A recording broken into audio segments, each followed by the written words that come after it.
दोस्तों आज इस वीडियो में हम चर्चा करेंगे कि यदि एक टैक्स पेयर को इनकम टैक्स विभाग की तरफ से किसी भी प्रकार का कोई नोटिस आया है तो सबसे पहले वो नोटिस यहाँ पर क्यों आया है, कितने प्रकार के नोटिस यहाँ पर जारी किए जाते हैं और उसके बाद में जो नोटिस आपको मिला है उसका जवाब कैसे देना है, ये पूरी जानकारी आपको आज इस वीडियो में दी जाएगी।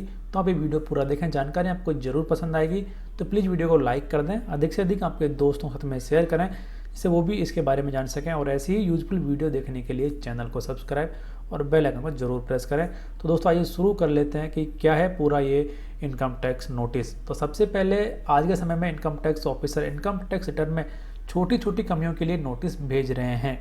इनकम टैक्स नोटिस के प्रकार और उसका कारण समझे बिना कई बार टैक्स पेयर डर जाता है, लेकिन ध्यान देने वाली बात यह है कि अधिकतर जो नोटिस हैं वो सिर्फ टैक्स पेयर से स्पष्टीकरण चाहने के लिए भेजे जाते हैं। आज हम टैक्स पेयर को आने वाले 4 अलग अलग प्रकार के कर नोटिसों के बारे में आपको बताएंगे, साथ में ही उनका जवाब यहाँ पर आपको किस तरीके से देना है उसकी जानकारी भी इस वीडियो में आपको दी जाएगी। तो सबसे पहले यहाँ पर देख लेते हैं कि आपको जो इनकम टैक्स नोटिस आते हैं वो कौन कौन सी धारा के तहत आते हैं। तो सबसे पहले जो इनकम टैक्स नोटिस आता है वो आता है धारा 131(1)(a) के तहत यहाँ पर नोटिस दिया जाता है। तो ये क्यों दिया जाता है कि अगर जो असेसिंग ऑफिसर है उसे लगता है कि आप इनकम जो आपकी इनकम है उसे आप छिपा रहे हैं तो आपको इस धारा के तहत नोटिस मिल सकता है। और यह एक प्रकार की जानकारी है कि एओ मामले की जांच शुरू कर रहा है और टैक्स पेयर जो इनकम टैक्स विभाग की वेबसाइट है उस पर जाकर यानी लॉगिन करके टैक्स का जो नोटिस आपको मिला है उसका जवाब वो दे सकते हैं। अगर आपके पास सभी डॉक्यूमेंट्स नहीं हैं तो आपके पास जो भी हैं उन्हें टाइम लिमिट के अंदर आप आवेदन के साथ भेजें और अधिक समय की मांग करें। तो यदि आपको धारा 131 के तहत इनकम टैक्स से नोटिस आया है तो आप इसका ऑनलाइन भी रिप्लाई दे सकते हैं, या फिर आपके पास में पूरी जानकारी नहीं है तो आपको समय यहाँ पर मांग सकते हैं। लेकिन अधिकतर जो नोटिस यहाँ पर आते हैं वो धारा 131 के तहत ही टैक्स पेयर को भेजे जाते हैं। उसके बाद में धारा 139(9) के तहत भी नोटिस दिए जाते हैं।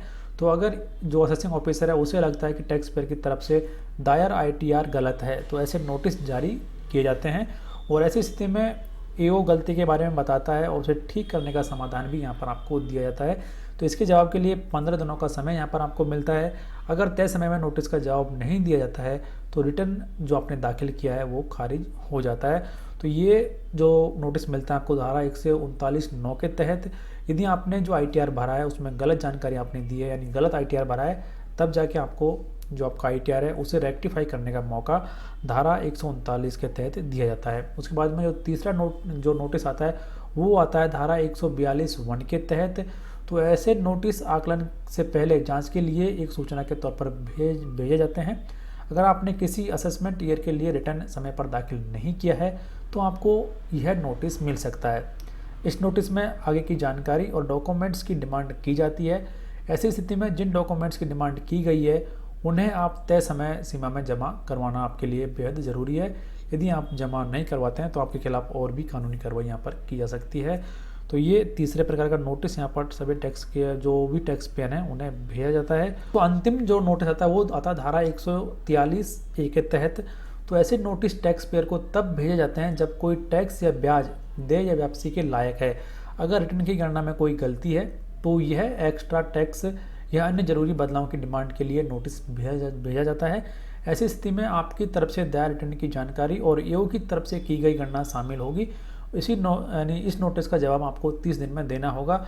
इस धारा के तहत भी अधिकतर जो इनकम टैक्स नोटिस है वो भेजे जाते हैं क्योंकि आपके द्वारा जो टैक्स कैलकुलेट किया गया है और असेसिंग ऑफिसर के द्वारा जो टैक्स कैलकुलेट किया गया है वो दोनों मैच नहीं होता। इसलिए यहाँ पर आपसे क्लैरिफिकेशन मांगा जाता है कि यदि आपको टैक्स निकल रहा है, ज़्यादा टैक्स निकल रहा है तो आपको पेमेंट करना है, कम है तो आपको उसका रिम्बर्समेंट यहाँ पर किया जाएगा। तो इस तरीके से आप घबराएं नहीं, बड़ी आसानी से इनकम टैक्स के जो नोटिस आए हैं उनके जवाब आप दे सकते हैं और जो भी समय सीमा है उसका आप ज़रूर पालन करें। उस समय सीमा के अंदर आपको जवाब देना ज़रूरी हो जाता है। तो दोस्तों इस वीडियो में इतना ही। उम्मीद करते हैं जानकारी आपको ज़रूर पसंद आई होगी। तो प्लीज़ वीडियो को लाइक करें, अधिक से अधिक आपके दोस्तों के साथ में शेयर करें जिससे वो भी इसके बारे में जान सकें और ऐसी ही यूजफुल वीडियो देखने के लिए चैनल को सब्सक्राइब और बेल आइकन को जरूर प्रेस करें। धन्यवाद।